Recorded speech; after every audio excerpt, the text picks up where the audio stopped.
Cher Philippe,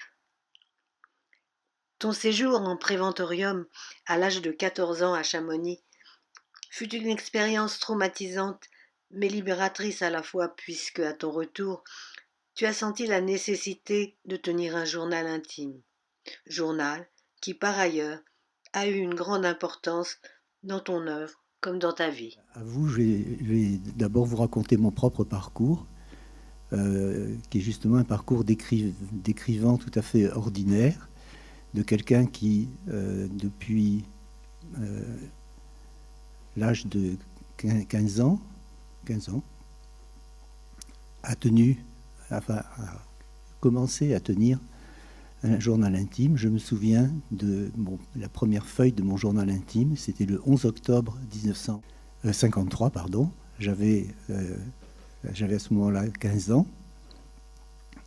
Et j'ai pris une feuille de papier. J'ai écrit en grosses lettres au début Liberté, point d'exclamation. C'était un slogan. Mon journal commence un peu comme une manif, enfin une manif solitaire. Ce journal, je l'ai tenu une dizaine d'années, toujours sur des feuilles volantes, toujours en total secret. Donc au bout de 10 ans, pour différentes raisons psychologiques, intérieures, littéraires, j'ai abandonné mon journal et je me suis lancé dans l'étude du genre autobiographique qui, à l'époque, c'était dans les années 1960, n'était pas du tout en faveur comme il l'est aujourd'hui.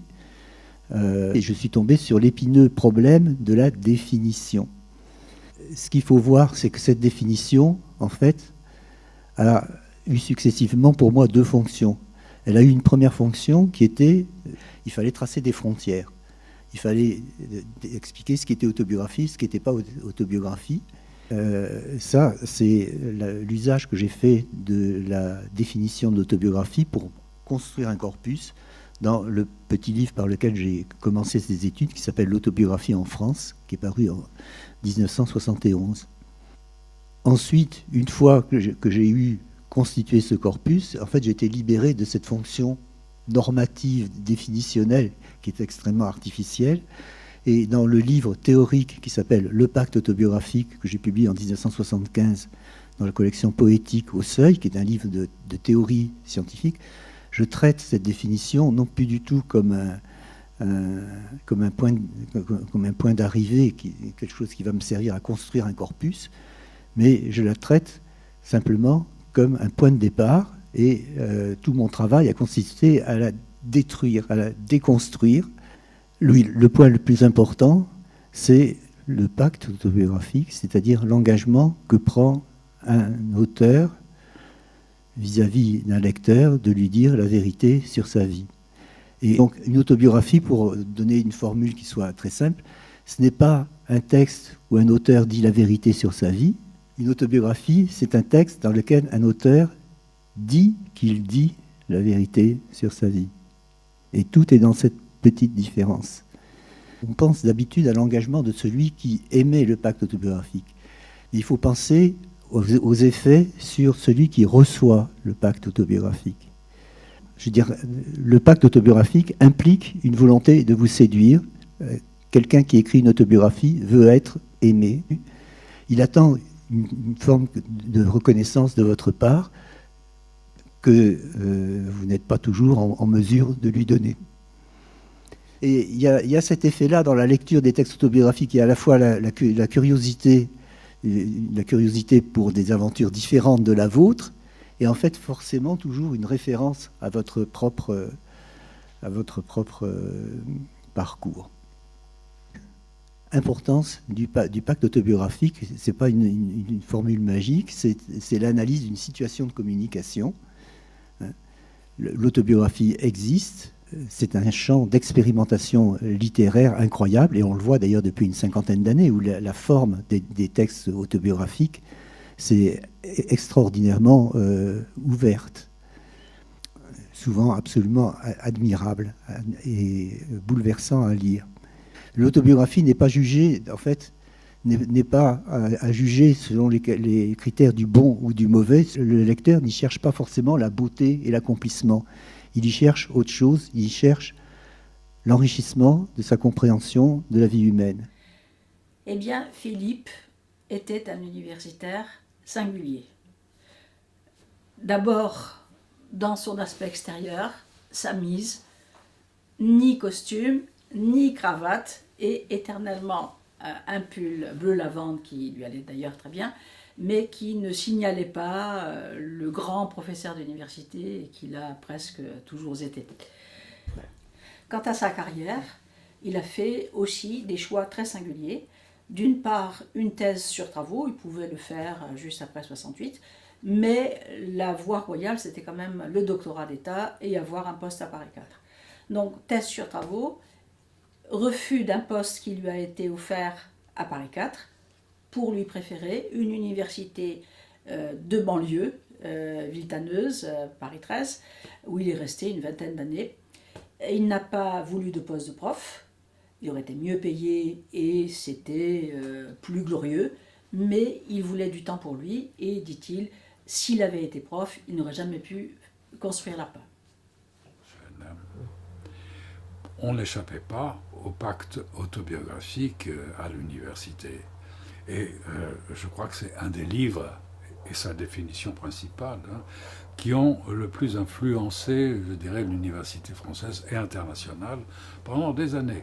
On trouvait cette définition dans à peu près toutes les copies des étudiants. C'est quelque chose d'extraordinaire. Et puis, bon, je l'ai rencontré personnellement à Nanterre quelques années plus tard. Ce qui a attiré Philippe, c'était évidemment la dimension collective d'une part, groupe de recherche, et la dimension interdisciplinaire. C'est un fondateur, il faut bien dire, dans le domaine de la recherche. Il a eu un rôle tout à fait déterminant, non pas de relégitimation, mais de légitimation, tout simplement, de la littérature autobiographique. Ses contacts ont toujours été non seulement agréables, mais chaleureux, amicaux. C'était un plaisir de travailler avec lui. Il fallait simplement savoir que, d'une part, ce qui l'intéressait, c'était le travail de recherche. Et de recherche, effectivement, sur les objets qui l'intéressaient, c'est-à-dire l'autobiographie et la littérature personnelle. Et tout le reste, effectivement, il le mettait à l'écart. Et donc, à sa façon, c'était quand même quelqu'un qui était hors jeu dans l'université, qui jouait son propre jeu. J'ai rencontré Philippe Lejeune de manière tout à fait indirecte, c'est-à-dire par ses livres, l'autobiographie en France et le pacte autobiographique qui était sorti juste 2 ans avant. On est en 1977, voilà. Et ces 2 textes sont une révélation pour moi. Parce que je découvre un chercheur qui écrit magnifiquement et qui, il est, j'allais dire, il est un pionnier absolument pour moi.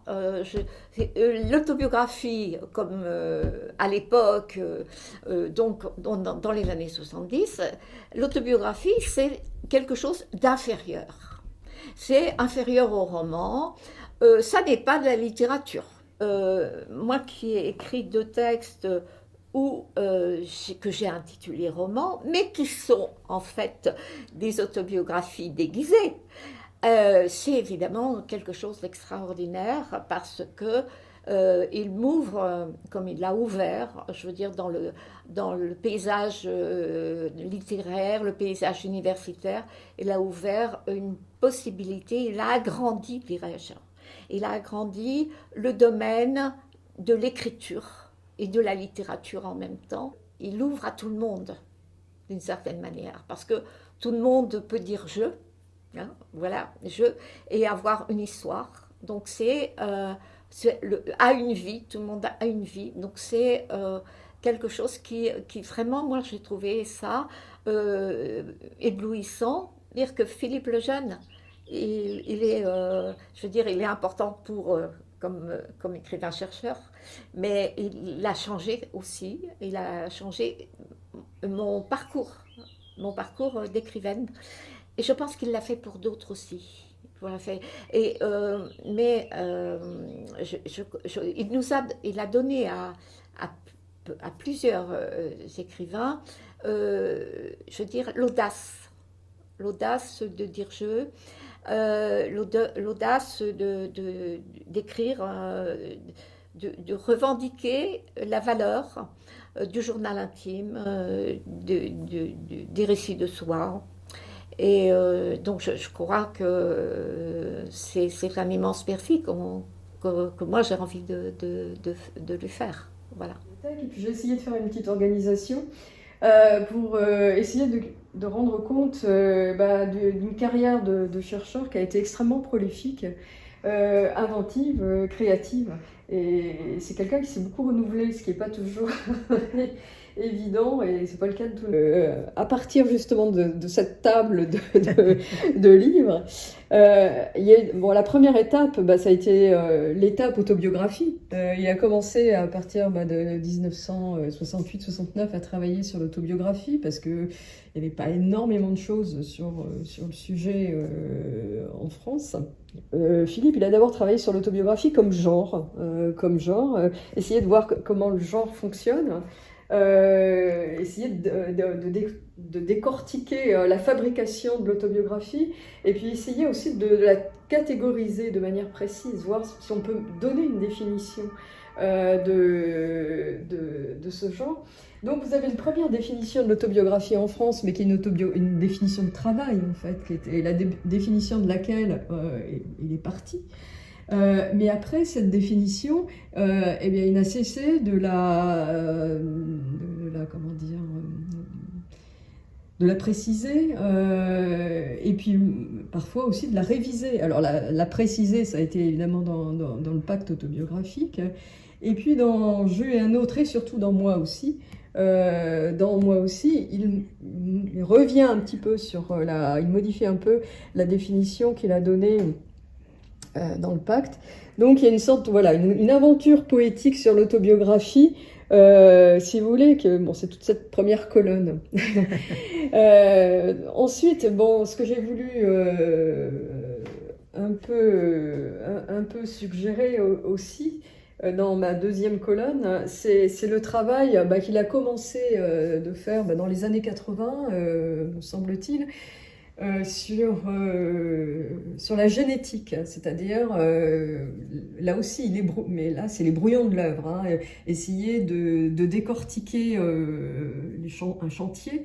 Et donc, c'est ce qu'il a fait par exemple avec Georges Perec, je vous ai mis le livre, mais c'est ce qu'il a fait aussi avec différents auteurs, et toute cette colonne, toute cette publication-là, finalement, toutes ces publications-là, elles s'inscrivent dans cette lignée génétique, qui montre que Philippe s'est quand même, vite intéressé aux écritures ordinaires. Et ça a donné lieu à cette enquête qu'il a faite avec son père, et qu'il a donc consacrée à son arrière-grand-père, Calicot, qui est une sorte donc, de texte autobiographique écrit par son arrière-grand-père. Et dans son parcours, il va s'intéresser à un autre genre des écritures de soi, qui est le genre du journal. Et donc, il y a eu beaucoup de choses sur le journal. Et pour le journal, il va commencer par une enquête parmi des contemporains qui tiennent un journal à partir d'appels à témoignages sur le journal personnel et ses chers cahiers. Vous avez ce livre dont j'ai un peu parlé tout à l'heure, Le Mois des Demoiselles, qui comblait une grande ignorance dans l'histoire littéraire, montrait cette mine qu'il y a donc au 19e, toutes ces jeunes filles, ou ces jeunes filles, jeunes femmes qui tiennent, ces jeunes filles qui tiennent un journal, en général jusqu'au mariage, parce que souvent le journal s'arrête au moment du mariage. Et Philippe, il a essayé de reconstituer cette généalogie du journal de jeunes filles, cette histoire du journal de jeunes filles, avec des grandes étapes aussi Il a essayé de chronologiser, hein, donc le mois des demoiselles, et puis comme Philippe épouse son temps, eh bien, il va s'intéresser au tout début des années 2000 au journal tenu sur ordinateur, journal tenu sur ordinateur, et puis ensuite journal mis en ligne.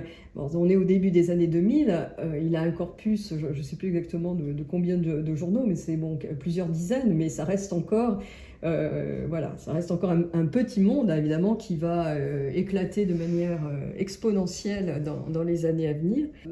Le journal, avant d'être un livre imprimé, c'est d'abord un manuscrit ou un tapuscrit. Et c'est un objet qui est parfois non seulement un objet d'écriture, mais c'est un objet visuel. Un objet avec des peintures, des collages, etc. Et de là, c'est pour ça qu'il a voulu exposer le journal. Et donc, il y a une grande exposition qui a été organisée en 1997 à la bibliothèque municipale de Lyon. Plus tard, un éditeur a été trouvé. Et donc, les commissaires de l'exposition, qui étaient Philippe Lejeune et Catherine Bogart, ont pu transformer d'une certaine manière l'exposition en livre.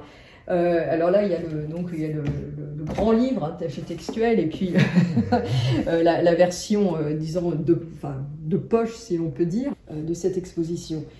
Et puis enfin, il faut pas oublier le livre que Philippe a publié chez Champion, 2016, alors, aux origines du journal personnel. Alors en fait, ce livre, c'est la résultante d'un chantier qu'il a tenu longtemps en ligne.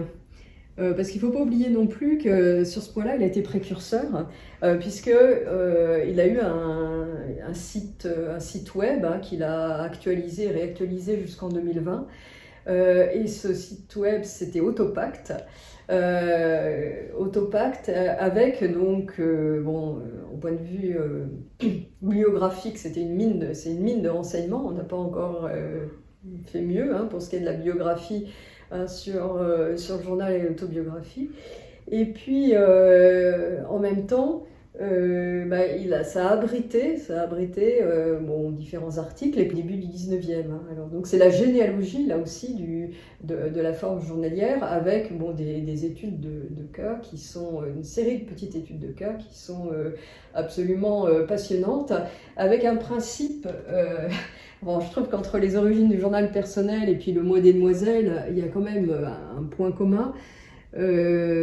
C'est ce principe un peu de la collection, c'est-à-dire que le livre que fait Philippe, c'est un livre qui résulte d'une enquête très longue, d'une recherche très approfondie en archives, où il a exhumé des dizaines de corpus qu'il a le plus souvent patiemment transcrit, alors en totalité ou en partie.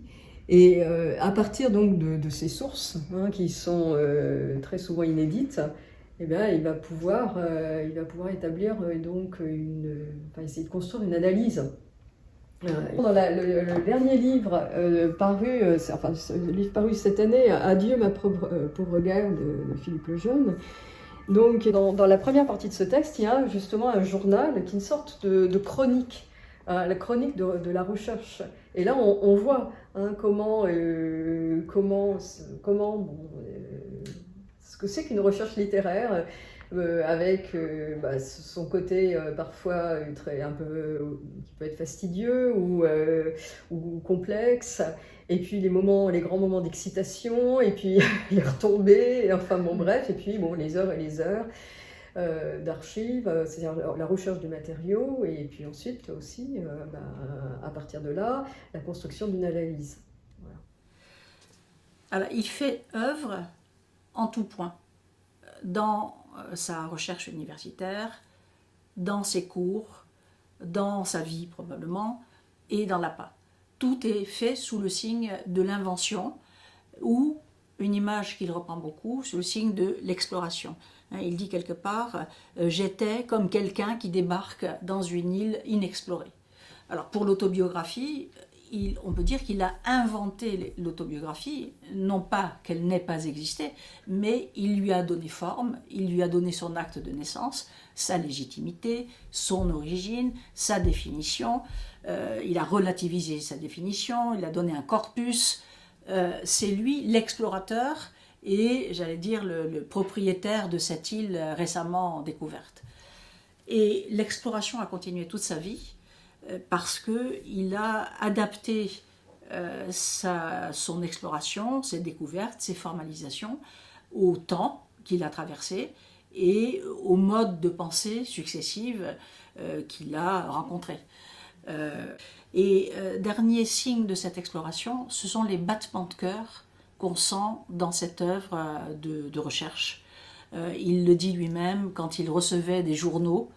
Il se demandait toujours si son cœur allait battre, si un jour viendrait où la satiété l'épuiserait.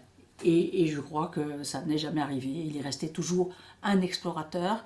Il a cette image aussi à la rencontre de l'inconnu. Je me suis mis à travailler donc sur les écritures ordinaires d'aujourd'hui, écritures ordinaires du passé, en me disant que dans les archives, il devait y avoir pas mal de textes ordinaires analogues à ceux de mon arrière-grand-père qui dormait, archives publiques ou même archives des familles. Donc j'ai lancé des appels à la radio ou à l'occasion d'articles dans des journaux en disant aux personnes qui me liraient: si vous avez chez vous des autobiographies ordinaires, des textes autobiographiques ordinaires, journaux, lettres, correspondances, etc., de personnes du 19e siècle, je fais une étude là-dessus, prenez contact avec moi, ça m'intéresse, voilà. Et j'ai reçu des réponses positives en disant: oui monsieur, j'ai le journal de ceci, j'ai le récit autobiographique de cela, etc. Et puis j'ai reçu en même temps, pas énormément, mais suffisamment, 2 ou 3 ou 4 lettres qui étaient formulées de la manière suivante: monsieur, j'ai lu votre appel dans tel journal. Et je vous écris pour vous dire que je n'ai chez moi aucun texte autobiographique du 19e siècle. Et la personne finissait par dire mais j'ai néanmoins chez moi quelque chose qui pourrait vous intéresser. Et ce quelque chose, c'était un texte autobiographique de la personne elle-même qui disait ensuite, qui reconnaissait honnêtement, je ne suis pas du 19e siècle. Qu'est-ce qu'ils attendaient de moi? Ils attendaient de moi 2 choses. La première, c'est ce que je vous ai dit tout à l'heure, que je les aime, que je leur dise que c'était bien, qu'ils avaient raison. Souvent, d'ailleurs, c'était des textes de personnes qui étaient un peu persécutées et qui avaient des problèmes, avaient des comptes à régler. Voilà, il fallait que je leur dise qu'on était du bon côté, que ça allait, que ça marchait, donc un signe d'approbation et de reconnaissance. Et puis la seconde chose qu'elle me demandait, visiblement, c'était la conservation, la persistance de leurs textes dans le temps. Alors pas la publication, je vais y revenir, mais la conservation, une forme quelconque d'archivage, que ça serait chez moi, ça resterait, alors que chez eux, ça allait être jeté.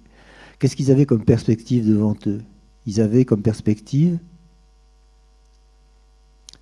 est-ce qu'ils pouvaient aller aux archives départementales avec leur journal intime sous le bras?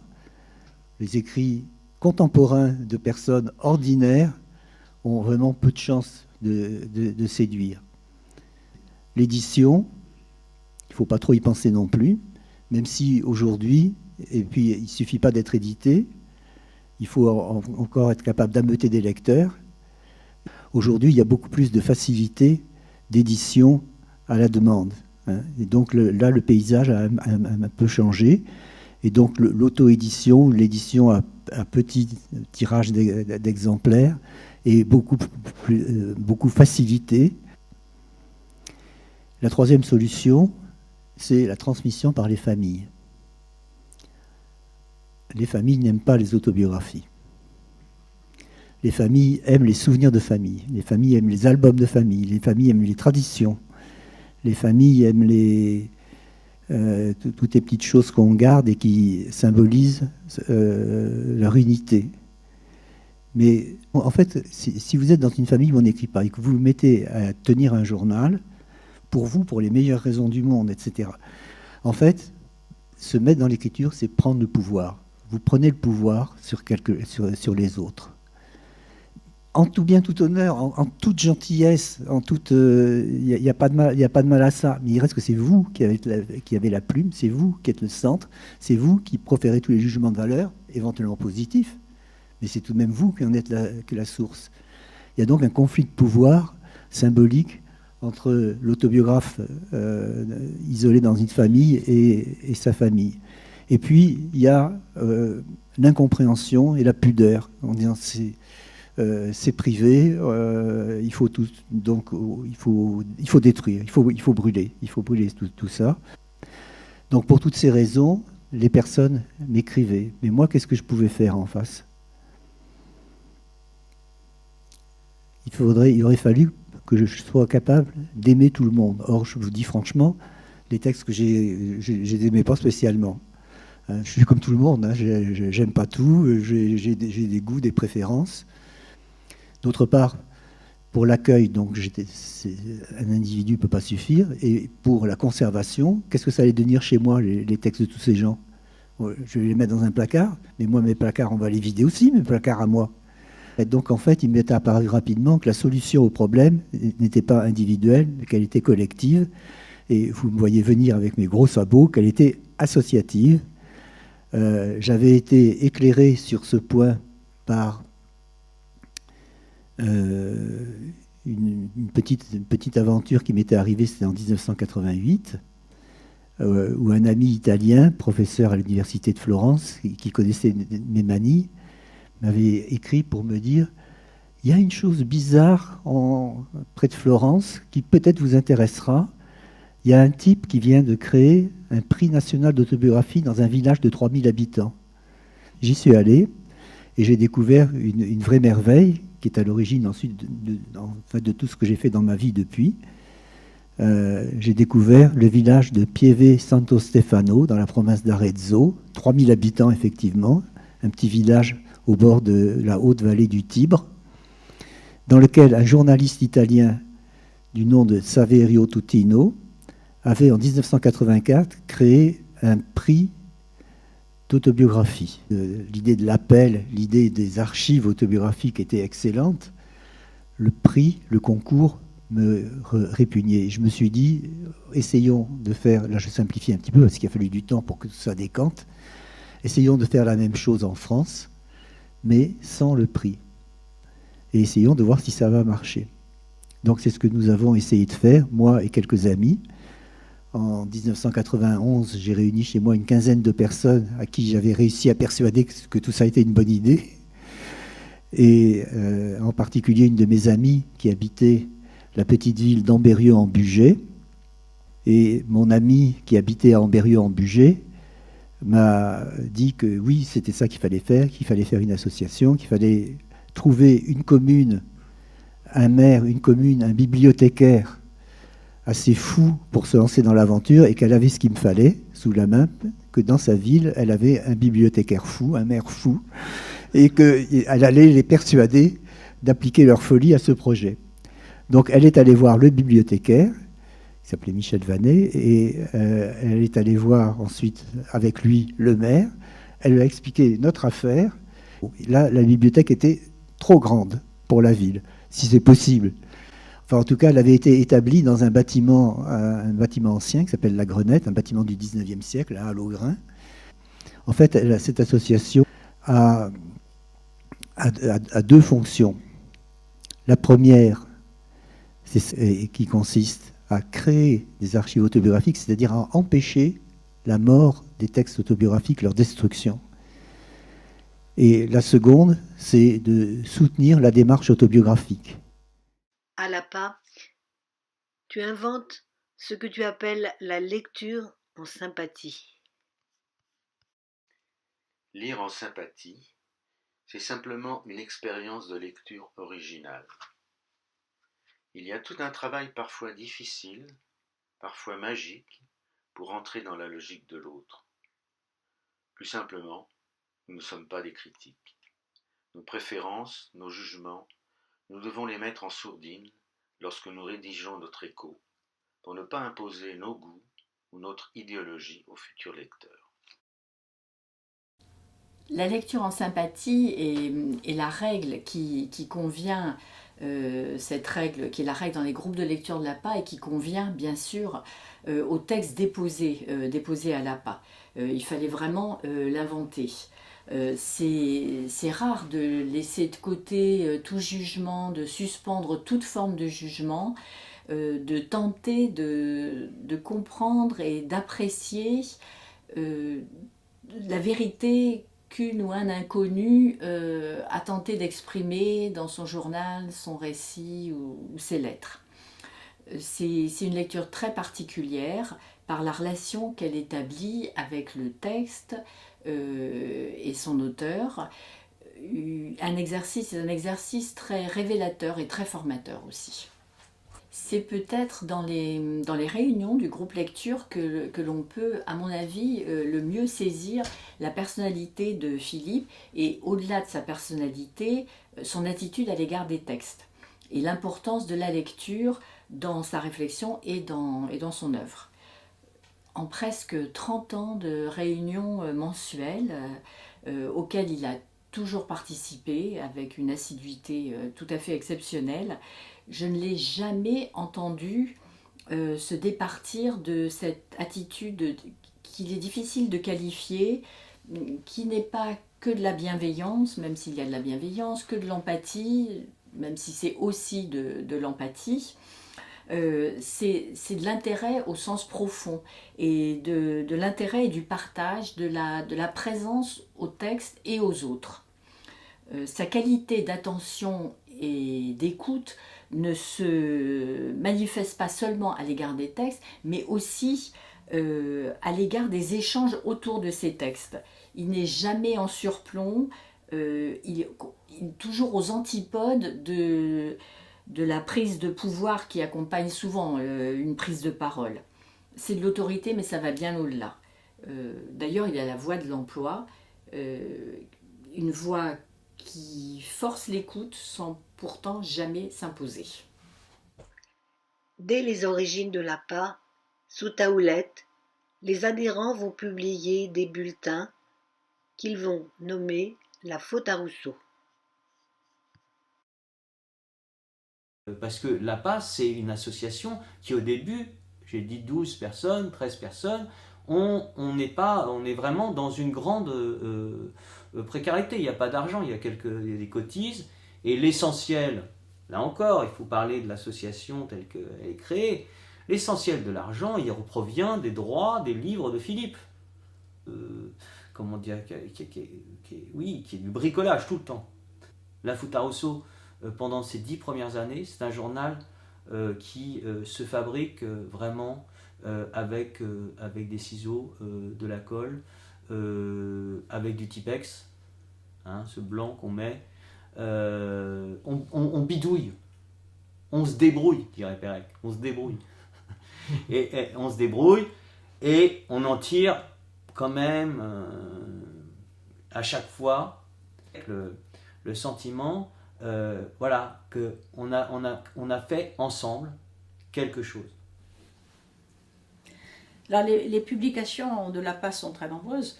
On a les gardes-mémoires, les cahiers thématiques, et puis évidemment cette grande revue, cette grande œuvre de l'APA qui est la faute à Rousseau. Alors pourquoi ces publications ? Je pense que Philippe a toujours eu le souci dans sa vie et à l'APA, à la fois d'archiver, de conserver, ce qui est une attitude relativement passive, et une attitude plus active, qui est de réfléchir constamment au texte qu'on reçoit, à la pratique autobiographique, et réfléchir en fonction des œuvres qui paraissent, des journaux qui nous arrivent, etc. C'est donc l'aspect complet des publications de l'APA, à la fois participer à la conservation et à la fois continuer de réfléchir, parce que Philippe, c'est d'abord une pensée en mouvement et en constante évolution. Alors, je peux donner une petite idée de ce qu'est un comité de rédaction à la Faute à Rousseau. C'est un comité actif, intellectuellement, et aussi au plan de la gourmandise, parce que c'est toujours autour d'un dîner. Et ce grand travailleur qui est Philippe est aussi ascète, est un ascète gourmand. Et il a longtemps apporté le vin, qu'il connaît très bien. Et donc la convivialité anime les esprits et de manière très démocratique, nous proposons, nous réfléchissons. Mais ce qui me paraît important et montrer l'importance que nous accordons tous à Philippe, c'est sa discrétion. Tout le monde parle et puis on demande l'avis de Philippe et en 2 mots, il donne son avis et, curieusement, eh bien, il est tellement évident que nous nous rangeons tous à son avis. Pas par goût du chef, mais parce que c'est le plus simple, parce que c'est évident, parce que personne n'y avait pensé. Et Philippe, il est d'une certaine manière remarquable parce qu'il ne se fait jamais remarquer. Cher Philippe, dernièrement, je t'ai demandé ce que t'a personnellement apporté l'APA, et tu m'as répondu. Chère Martine, tu me demandes ce que m'a personnellement apporté l'APA? Aide-toi, le ciel t'aidera. Il s'agissait de prouver le mouvement en marchant. Ne compter que sur soi, apprendre à écouter, ne pas trop compter sur les institutions et les relations de pouvoir, se faire de nouveaux amis qui deviennent amis entre eux, en somme, apprendre à vivre pacifiquement en société. L'APA aide à tout cela, à surmonter les petits conflits et rivalités, à sortir de soi, à vivre dans la longue durée. C'est autant du Montaigne que du Rousseau, autant loi 1901 que mai 68. Dans le mois des demoiselles, tu écris ton journal de recherche, un journal de terrain, où tu te révèles beaucoup. Ici, on me voit vraiment travailler, faire des hypothèses, étaler mes réactions affectives et mes préjugés, et parler de ma propre vie, tout ce qu'un historien sérieux cache soigneusement à ses lecteurs. C'est la première fois que j'écris un journal pour être lu. Bien sûr, ce n'est pas un journal intime, c'est l'affleurement d'une parole intime tout de même.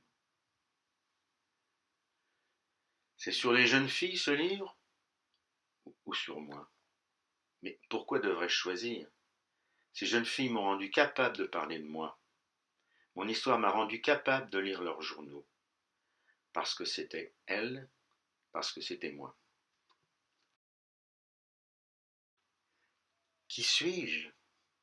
Moi j'enquête. Je suis sociologue, il paraît. Sûrement que je fais de l'histoire, de l'éducation, des mentalités, des pratiques culturelles. En plus, c'est de l'histoire féministe.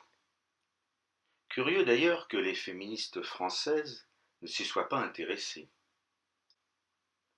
J'ai du mal à me sentir spécialiste, parce que ça évoque l'idée de cercle fermé, d'élite, de compétences pointues, alors que ma vie est pleine de courants d'air et de va-et-vient, de lettres, d'échanges et d'apprentissage réciproques.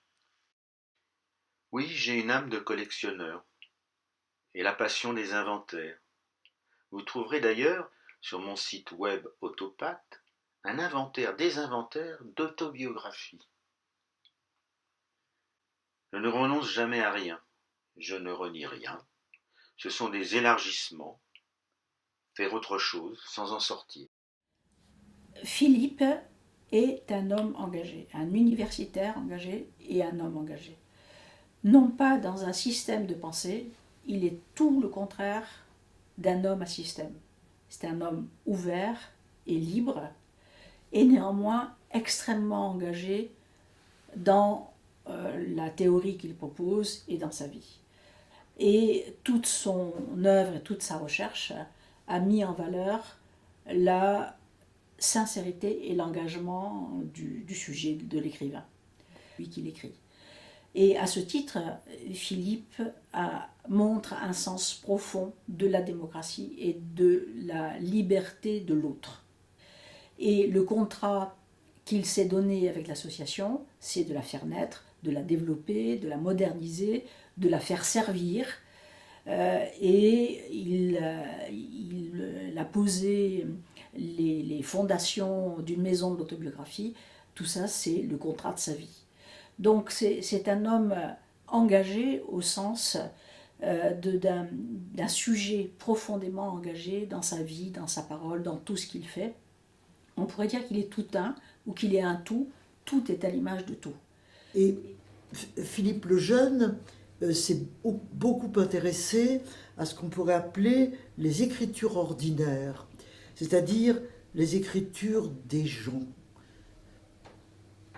Vous, moi, des inconnus qui pas connus du grand public, mais qui ont une vie et qui ont exprimé cette vie dans des textes quotidiens, et il l'a rendue visible. Il s'est dit, mais il faudrait que ces choses soient déposées quelque part. Il faudrait les conserver, il faudrait les transmettre. Problème de la transmission. Au fond, ce qu'il était en train de constituer, c'était des archives privées.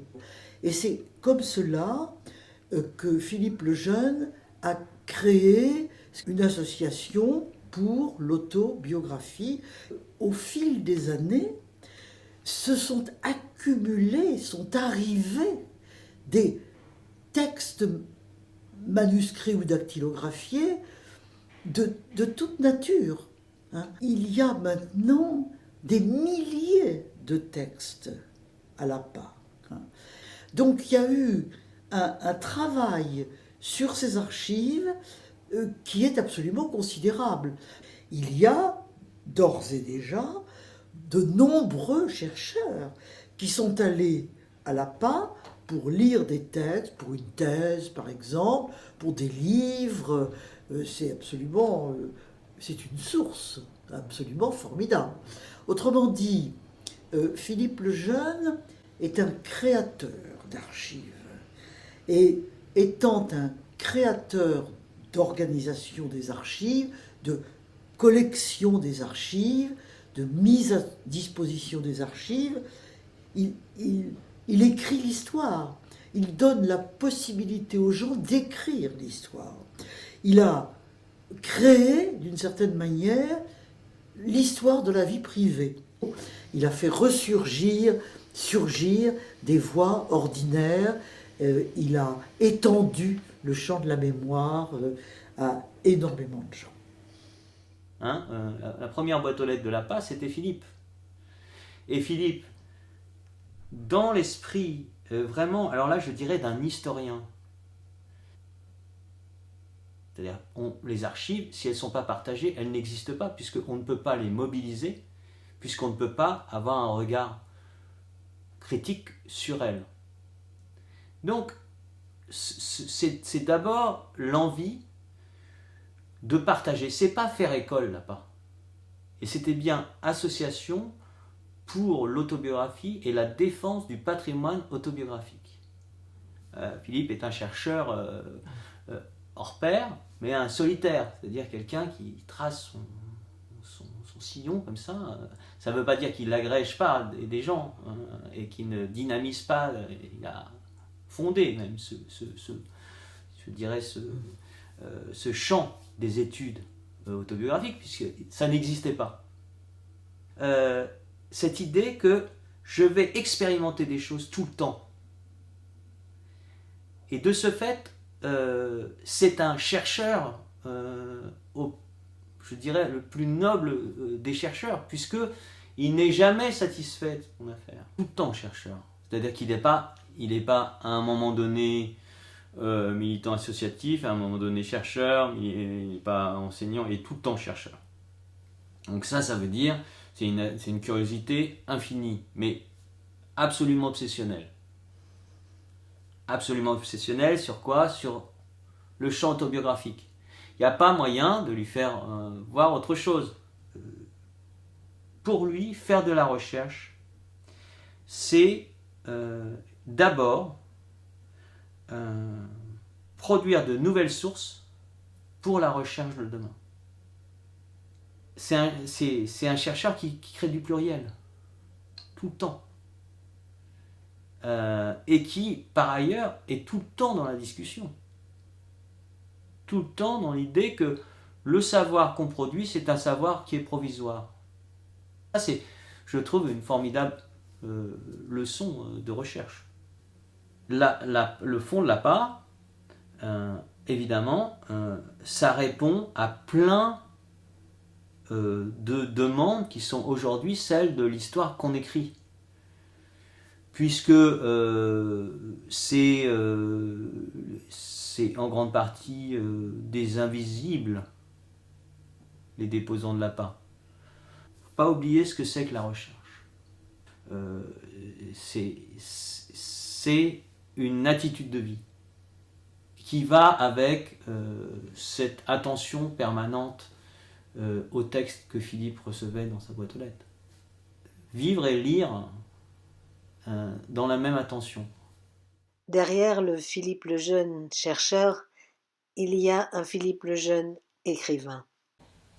Alors, les livres de Philippe Lejeune, bien sûr, hein, tout ce qu'il écrit, c'est limpide, c'est foisonnant, c'est drôle. On reconnaît tout de suite son style très personnel et si libre, parce qu'il s'accorde vraiment toutes les libertés dans les genres qu'il a choisi d'éditer, ou de faire éditer. Il n'en fait qu'à sa tête. Je crois que finalement c'est assez déroutant. Il pratique beaucoup le montage et le trompe-l'œil. Ce qui frappe bien sûr, c'est la façon qu'il a d'injecter du journal dans tout ce qu'il écrit. Il y a une mise en abîme permanente du journal, aussi bien dans le contenu que dans la forme de ses livres. Il est aussi un écrivain lecteur. Il injecte aussi ses lectures dans ses textes. Pas de façon banalement référentielle, hein, bien sûr. C'est encore une fois un lien très particulier qui se tisse entre ses lectures et son écriture. Alors on sait qu'il aime les listes, les inventaires, les catalogues, les bibliographies, donc il en met partout, j'exagère mais à peine. Mais par exemple les bibliographies, elles ne sont pas reléguées dans ses livres à la fin du livre ou en note de bas de page. Hein. Elles s'infiltrent au cœur du texte et c'est quand même étonnant. On a quand même toujours l'impression de lire la partie émergée d'un iceberg, une partie qui est nourrie, irriguée par la nappe phréatique du journal. C'est un écrivain radicalement diariste. Jusqu'à là, moi, quand j'ai lu son dernier livre il y a quelques semaines, j'étais émerveillé par ça. Il a dans sa trousse, il a ses ciseaux à lui, il a son stylo à lui, et il n'y a personne qui écrit comme Philippe. Il n'y a personne qui écrira comme Philippe. Je veux dire, ce sont des livres expériences. Et quand ça se sent très bien si on lit un petit peu ses travaux, que à chaque fois c'est une aventure. C'est une aventure vers l'autre, et là, je crois que l'association a été ça aussi.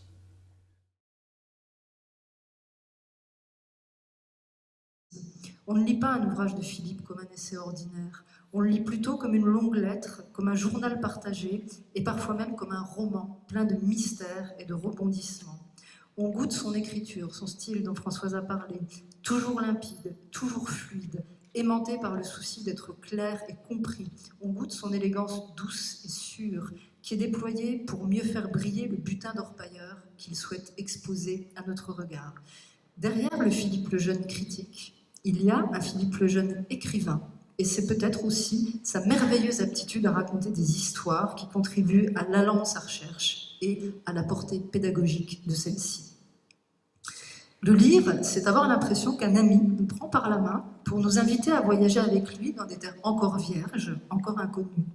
Bien sûr, il n'oublie pas les outils du cartographe, mais il sait faire primer l'observation. Il défriche et il déchiffre obligeamment pour nous les forêts d'archives.